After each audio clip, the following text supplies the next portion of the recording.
സ്ഥാനാർത്ഥികളുടെ കാര്യത്തിൽ ഏറെക്കുറെ ധാരണയായെങ്കിലും പല മണ്ഡലങ്ങളിലും സസ്പെൻസ് തുടരുകയാണ്. പയ്യന്നൂരിൽ CPM പുറത്താക്കിയ വി കുഞ്ഞികൃഷ്ണൻ സ്വതന്ത്ര സ്ഥാനാർത്ഥിയാകും. പാലക്കാട് വ്യവസായി NMR റസാഖിനെ സ്വതന്ത്ര സ്ഥാനാർത്ഥിയാക്കാനാണ് CPM നീക്കം. നെന്മാറയിൽ CPM സിറ്റിംഗ് MLA K ബാബുവിന് അതൃപ്തിയുണ്ടെന്ന വാർത്തകൾ CPIM ജില്ലാ നേതൃത്വം തള്ളി.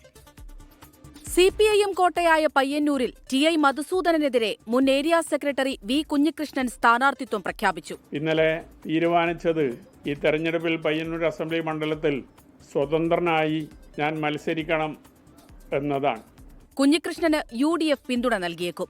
ത്രികോണ മത്സരത്തിന്റെ വേദിയായ പാലക്കാട് ഹോട്ടൽ വ്യവസായി NMR റസാഖ് CPIM സ്ഥാനാർത്ഥിയാകും. കയ്യെത്ത് ദൂരത്ത് പാലക്കാട്ടേക്ക് MLA ഉണ്ടാവും. പാലക്കാട്ടിൽ 1,90,000 വോട്ടർമാരുണ്ട് എന്നുണ്ടെങ്കിൽ 1,90,000 MLA-മാരായിരിക്കും. ഇടതുപക്ഷത്തിൽ നല്ല രീതിയിൽ വളക്കൂറുള്ള മണ്ണെന്നെയാണ്. പാലക്കാട് നെന്മാറയിൽ സീറ്റ് ലഭിക്കാത്തതിൽ അതൃപ്തിയുള്ള CPIM സിറ്റിംഗ് MLA K ബാബുവിനെ സ്ഥാനാർത്ഥിയാക്കാൻ കോൺഗ്രസ് നീക്കം തുടങ്ങി. എന്നാൽ CPIM നേതൃത്വം ഇക്കാര്യം നിഷേധിച്ചു. എലത്തൂരിൽ AK ശശീന്ദ്രനെ സ്ഥാനാർത്ഥിയാക്കിയതിൽ NCP-യിൽ ഭിന്നത രൂക്ഷമാവുകയാണ്. മുന്നണി വിടണമെന്നാണ് പാർട്ടി പ്രവർത്തകർ പറയുന്നതെന്ന് മുക്കം മുഹമ്മദ് പറഞ്ഞു. പാർട്ടിയിലെ പ്രവർത്തകന്മാർ അധികം തന്നെ മത്സരിക്കുന്നു എന്നുണ്ടെങ്കിൽ കൂട്ടമായി ഈ പാർട്ടി വിട്ടുപോകുന്നൊരവസ്ഥയുണ്ട്. പലവരും വിളിച്ചു പറയുന്നുണ്ട്. ചാലക്കുടിയിൽ Congress councillor Biju S Chirayath LDF സ്ഥാനാർത്ഥിയാകും.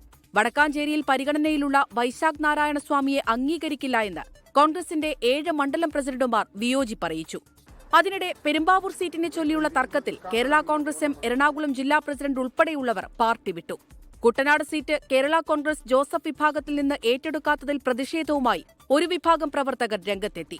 Election desk 24.